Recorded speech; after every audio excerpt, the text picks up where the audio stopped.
বন্ধুরা, আন্তর্জাতিক কূটনীতিতে কখনো কখনো একটা ছোট্ট কথা বা ছোট্ট বাক্য একটা বিশাল রাজনৈতিক পরিবর্তনের পূর্বাভাস দিয়ে যায়। আজ তেমনই একটি বাক্য এসেছে ঢাকা থেকে।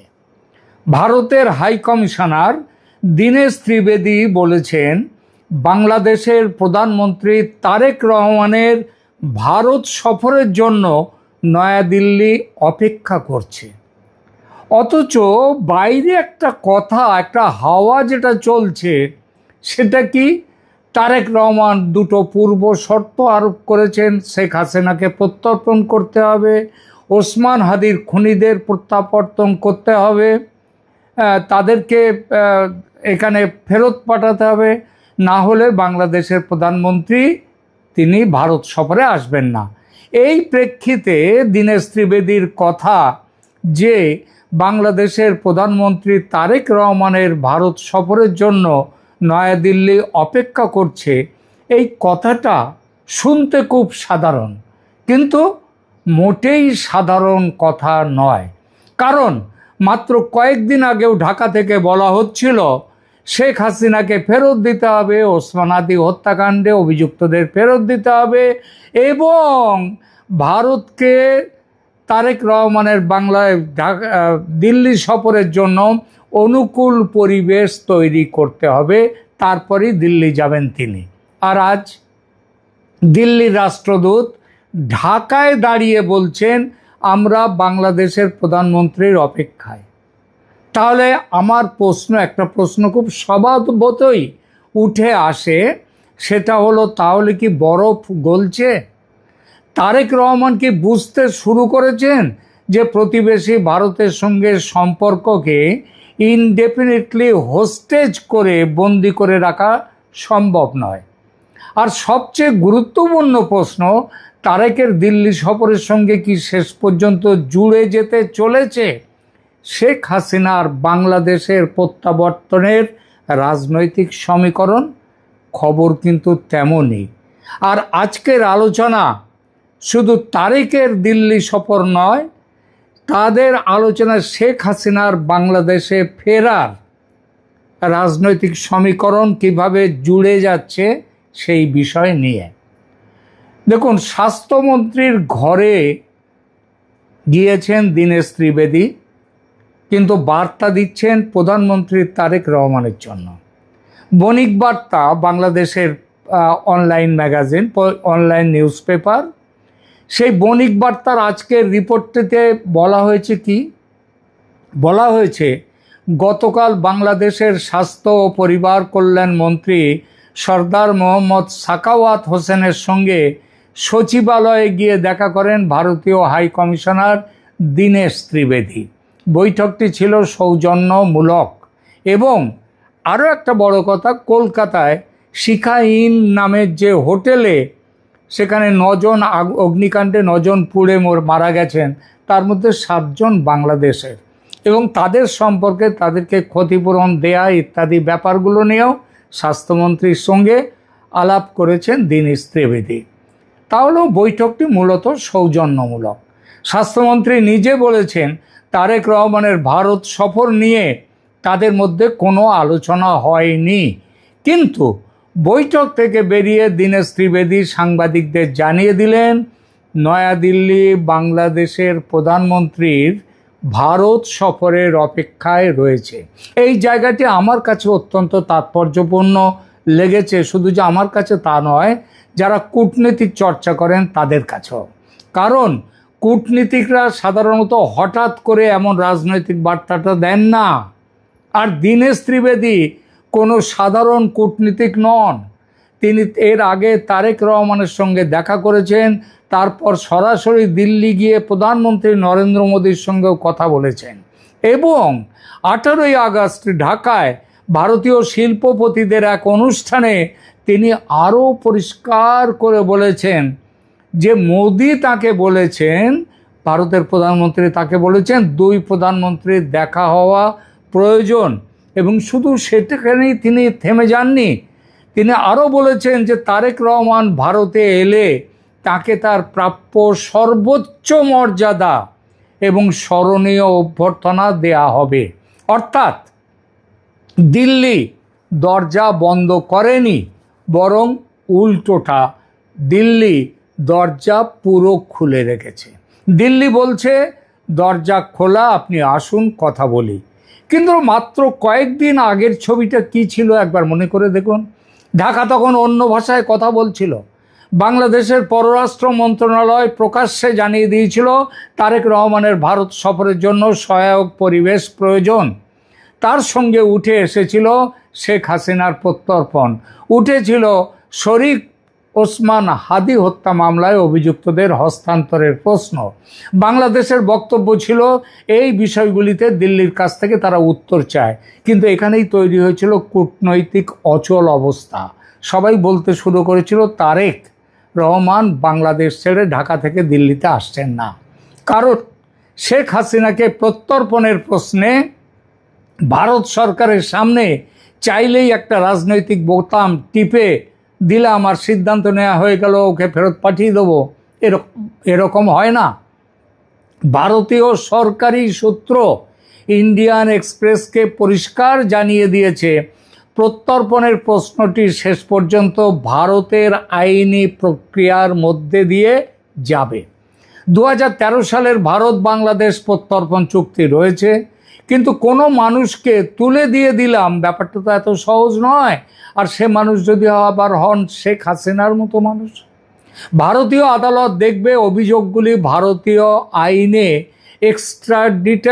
এক্সট্রাডাইট করার জন্য, তাকে বহিষ্কার করার জন্যে সেই রকম কোনো অপরাধ তিনি করেছেন কিনা, প্রাইমা ফেসি মামলা রয়েছে কিনা, এবং ট্রিটি এবং এক্সট্রাডিশন অ্যাক্ট এর প্রয়োজনীয় শর্ত পূরণ হচ্ছে কিনা।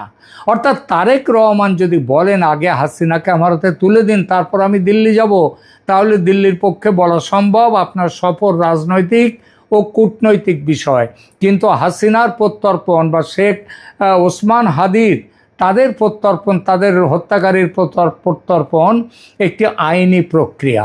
এই দুটোকে এক করে ফেলবেন না। আর এখানেই তারেক রহমানের সামনে তৈরি হয়েছে ফাঁদ। একবার ভাবুন, আপনি বাংলাদেশের প্রধানমন্ত্রী, আপনার দেশের সবচেয়ে বড় প্রতিবেশী ভারত, বিদ্যুৎ থেকে জ্বালানি, বাণিজ্য থেকে ট্রানজিট, সীমান্ত থেকে নদীর জল, প্রতিটি গুরুত্বপূর্ণ প্রশ্নে ভারতের সঙ্গে আপনার আলোচনা প্রয়োজন। সেই ভারতের প্রধানমন্ত্রী আপনাকে আমন্ত্রণ জানিয়েছেন, ভারতের রাষ্ট্রদূত প্রকাশ্যে বলছেন আপনাকে সর্বোচ্চ সম্মান দেয়া হবে, আমরা আপনার অপেক্ষায় রয়েছি। তারপরেও আপনি যদি বলেন না, আগে আমার শর্ত মানুন তারপর যাব, তাহলে প্রশ্ন উঠবে ক্ষতিটা কার হচ্ছে, ভারতের না বাংলাদেশের? ভারত তো বাংলাদেশকে নিয়ে তার সমস্ত বৈদেশিক নীতি থামিয়ে রাখবে না, কিন্তু বাংলাদেশের পক্ষে ভারতকে জিওগ্রাফি থেকে, মানচিত্র থেকে সরিয়ে দেওয়াও সম্ভব নয়। চীনকে কাছে আনা যায়, পাকিস্তানের সঙ্গে সম্পর্ক বাড়ানো যায়, আমেরিকার সঙ্গে সম্পর্ক তৈরি করা যায়, কিন্তু বাংলাদেশের পশ্চিম, উত্তর এবং পূর্বের বিরাট অংশ জুড়ে যে দেশটা দাঁড়িয়ে আছে সেই ভারতকে মানচিত্র থেকে মুছে ফেলা যায় না। Geography has no delete button. ভূগোলকে একটা ডিলিট বাটন টিপে তাকে মুছে ফেলা যায় না। এটাই তারেক রহমানের সবচেয়ে বড় বাস্তবতা। দেশের ভেতরের চাপও তার কাছে কম নয়। এই জায়গায় আরও একটি গুরুত্বপূর্ণ তথ্য, প্রথম আলোর প্রতিবেদনে ভারতীয় সংবাদ মাধ্যমের সূত্র উদ্ধৃত করে বলা হয়েছে, জ্বালানি সংকট সহ বিভিন্ন অভ্যন্তরীণ সমস্যার কারণে তারেক সরকার ভীষণ চাপের মধ্যে রয়েছে। প্রত্যেক দিন সেখানে মিছিল, মিটিং হচ্ছে ঢাকার বুকে, অন্যান্য শহরে। সেখানে তারেক রহমানের বিরুদ্ধে স্লোগান আসছে, তাকে গদি ছাড়তে বলা হচ্ছে যদি সমস্যা না মেটায়। অর্থাৎ প্রধানমন্ত্রীকে সাইমালটেনিয়াসলি কয়েকটা ফ্রন্ট সামলাতে হচ্ছে, অর্থনীতি, জ্বালানি, বাণিজ্য, ভারতের সঙ্গে সম্পর্ক, শেখ হাসিনার প্রশ্ন, দেশের ভেতরের ভারত বিরোধী রাজনৈতিক চাপ এবং নিজের সমর্থকদের প্রত্যাশা। তারেক রহমানের সমস্যা এখানেই। বিরোধী রাজনীতির সময় স্লোগান দেওয়া সহজ, রাষ্ট্র পরিচালনার সময় ক্যালকুলেটর নিয়ে বসতে হয়। বিরোধী নেতা বলতে পারেন ভারতকে দেখিয়ে দেব, কিন্তু প্রধানমন্ত্রীকে পরদিন সকালে জিজ্ঞেস করতে হয় বিদ্যুৎ কোত্থেকে আসবে, ডিজেল কোত্থেকে আসবে, ব্যবসা কীভাবে চলবে, সীমান্ত সমস্যার সমাধান কার সঙ্গে করব, নদীর জল নিয়ে কার সঙ্গে বসবো, এই পার্থক্যটা সম্ভবত এখন তারেক রহমান খুব দ্রুত শিখে ফেলছেন বা বুঝছেন। এবার দেখুন দিল্লির কৌশলটা, আমার কাছে দিল্লির বর্তমান কৌশল কিন্তু বেশ আকর্ষণীয়। ভারত পাল্টা কোনো আলটিমেটাম দেয়নি, বলেনি যে শর্ত তুলে নিন তারপর কথা হবে, বলেনি, বরং কি বলছে, আমরা অপেক্ষা করছি। আরও এক ধাপ এগিয়ে বলছে আপনি এলে আপনাকে সর্বোচ্চ সম্মান দেওয়া হবে। এটার নাম হলো সফট ডিপ্লোমেসি, নরম কূটনীতি। কিন্তু নরম মানেই যে দুর্বল তা নয়, বরং এর মধ্যে একটা প্রচণ্ড সাইকোলজিক্যাল প্রেশার রয়েছে। কারণ এখন সফর না হলে দিল্লি সহজেই বলতে পারে আমরা তো আমন্ত্রণ জানিয়েছি, আমরা তো সম্মানজনক অভ্যর্থনার নিশ্চয়তা দিয়েছি, আমরা তো আলোচনায় রাজেই, কিন্তু আপনারাই আসছেন না। অর্থাৎ ডিপ্লোম্যাটিক বল এখন অনেকটাই বাংলাদেশের কোর্টে। তাহলে কি পূর্ব শর্তের গোঁ ছাড়বেন তারেক? আমার বিশ্লেষণ সেটা ছাড়ার সম্ভাবনা যথেষ্ট বেড়েছে। কারণ সবচেয়ে গুরুত্বপূর্ণ পরিবর্তনটা এসেছে ভাষায়। কয়েকদিন আগে আমরা শুনছিলাম শর্ত, রেড লাইন, কন্ডিউসিভ এনভায়রনমেন্ট, অনুকূল পরিবেশ, প্রত্যর্পণ।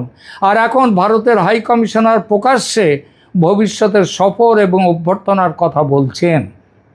তার থেকেও গুরুত্বপূর্ণ, দুই দেশের মধ্যে ডিপ্লোম্যাটিক ডিসকাশন এখনও চলছে পর্দার আড়ালে। প্রথম আলো, বাংলাদেশের বিখ্যাত পত্রিকা, তার রিপোর্টও বলছে তারেকের সফর নিয়ে আলোচনা কিন্তু বন্ধ হয়নি। অর্থাৎ দর কষাকষি চলছে। সম্ভবত এখন খোঁজা হচ্ছে এমন একটা ফর্মুলা যাতে তারেক রহমান বলতে পারেন তিনি বাংলাদেশের স্বার্থ বিসর্জন দেননি, আবার ভারতও এমন কোনো কমিটমেন্ট না দেয় যা তার আইন, আদালত কিংবা স্ট্র্যাটেজিক ইন্টারেস্টের বিরুদ্ধে। এটাও ভারত দিতে পারে না। কূটনীতিতে এটাকেই বলে ফেস সেভিং ফর্মুলা, অর্থাৎ মুখ রক্ষার জন্যে যে ফর্মুলা সেইটা। কিন্তু আমেরিকার চাপ, হ্যাঁ আমেরিকার চাপ, ভারত মার্কিন যৌথ চাপে তারেক দিল্লি যেতে বাধ্য হচ্ছেন, এমন কথাও কিন্তু আসছে বাজারে। যদিও তার নির্ভরযোগ্য প্রকাশ্য প্রমাণ নেই, কিন্তু ওই যে বললাম প্রমাণ সবসময় সামনে দেখা যায় না। যেমন হিমবাহের সামান্য অংশ ওপরে থাকে আর বেশিটাই থাকে জলের নিচে, তেমনি কূটনীতিতেও তাই। এটাকে এস্টাবলিশড ফ্যাক্ট হিসেবে বলা ঠিক হবে না, আমরা জানি, তবে বৃহত্তর স্ট্র্যাটেজিক পিকচারটা কিন্তু সেই রকমই। বাংলাদেশের রাজনৈতিক স্থিতিশীলতা, চীনের প্রভাব, বঙ্গোপসাগরের নিরাপত্তা, ভারত মহাসাগরীয় অঞ্চল, এই প্রশ্নগুলিতে ভারত এবং আমেরিকার মধ্যে নানা রকম ওভারল্যাপিং স্ট্র্যাটেজিক ইন্টারেস্ট রয়েছে। ফলে ওয়াশিংটন এবং নিউ দিল্লি দুপক্ষই একটি স্থিতিশীল প্রেডিক্টেবল বাংলাদেশ চাইবে, এটাই হচ্ছে স্বাভাবিক। কিন্তু ওই যে বললাম যৌথ চাপের ব্যাপারটা আপনি ব্যবহার করতেও পারেন, মানতেও পারেন, নাও মানতে পারেন, কিন্তু চাপটা পরোক্ষে আছেই। এবার আসি সবচেয়ে বিস্ফোরক প্রশ্নে, শেখ হাসিনা। শেখ হাসিনা নিজেই 5ই আগস্ট জানিয়েছেন তিনি বাংলাদেশে ফিরছেন, তিনি ডিসেম্বর মাসের মধ্যে ফিরতে চান, কিন্তু এক্স্যাক্ট ডেট, নির্দিষ্ট তারিখ বলেননি। এখানেই প্রশ্ন, তারেক রহমান যদি তার আগেই দিল্লি আসেন, এবং সেটা আসবেন এই মাসেই আসবেন, আগস্টেই আসবেন বলে দিলাম, তাহলে মোদি তারেক বৈঠকে শেখ হাসিনার প্রশ্ন কি উঠবে? আমার মতে উঠবেন না, এটা কল্পনা করাই কঠিন। তার মানেটা কি?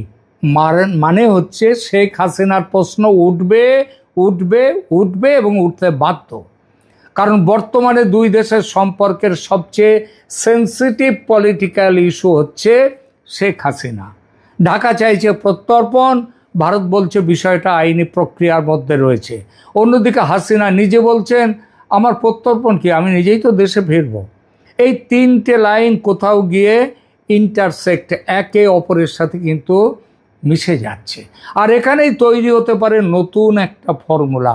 ধরুন, এটা আমি পরিষ্কার করে বলছি, সম্ভাব্য সিনারিও কি হতে পারে, এটা কনফার্ম যে একটা ইনফরমেশন সেটা কিন্তু নয়, কিন্তু এটা সবচেয়ে সম্ভাব্য। সেটা হচ্ছে দিল্লি বলল আমরা শেখ হাসিনাকে জোর করে প্রত্যর্পণ করছি না, তিনি যদি স্বেচ্ছায় দেশে ফিরতে চান সেটা আলাদা প্রশ্ন।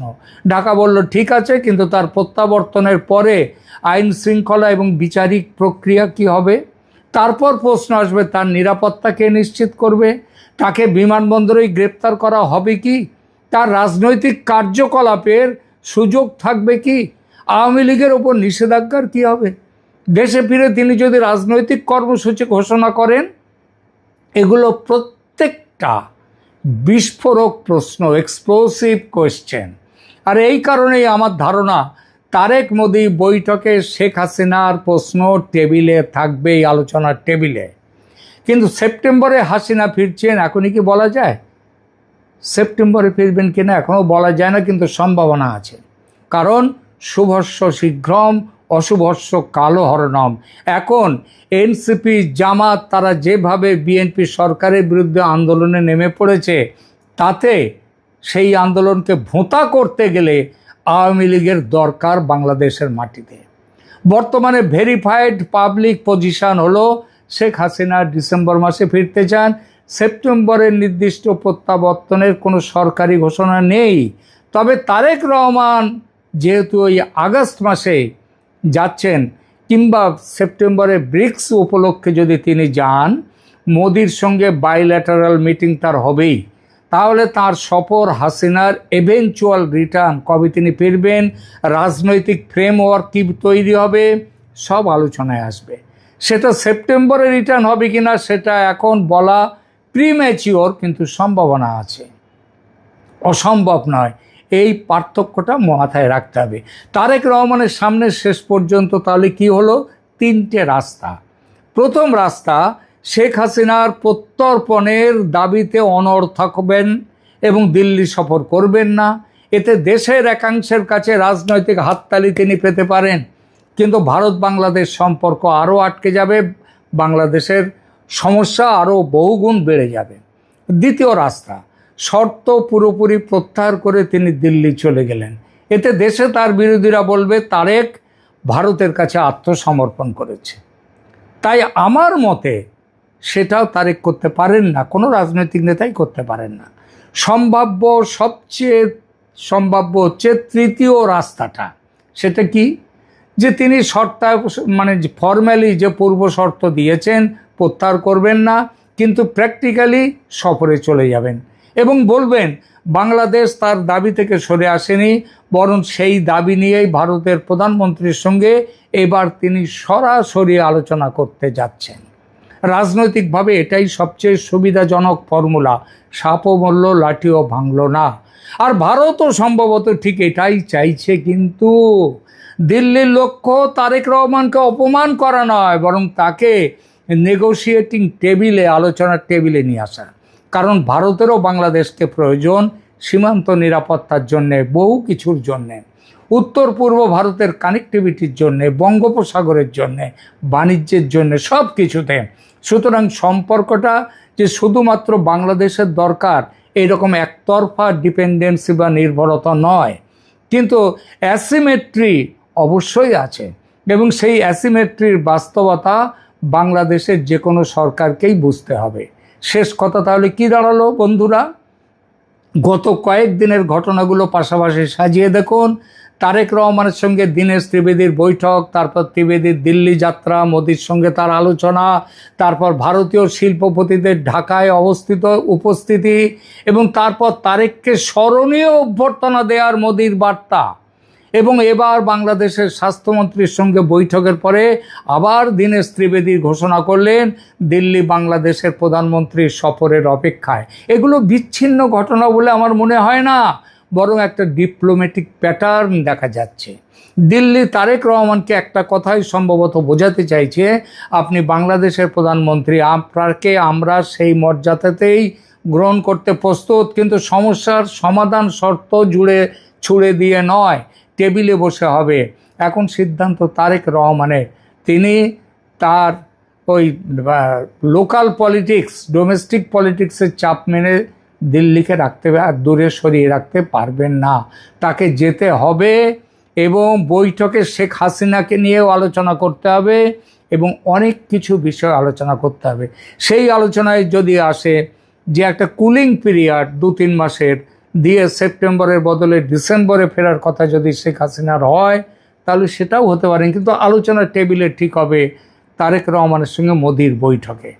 আর এখানেই আগামী কয়েক সপ্তাহ বাংলাদেশের রাজনীতিতে সবচেয়ে বড় প্রশ্ন। এখন আমরা এইটাই দেখব। তবে নিশ্চিতভাবেই আজকে আমি বলছি, তারেক রহমান দিল্লি সফরে যাচ্ছেন, মোদির সঙ্গে বৈঠকে বসছেন।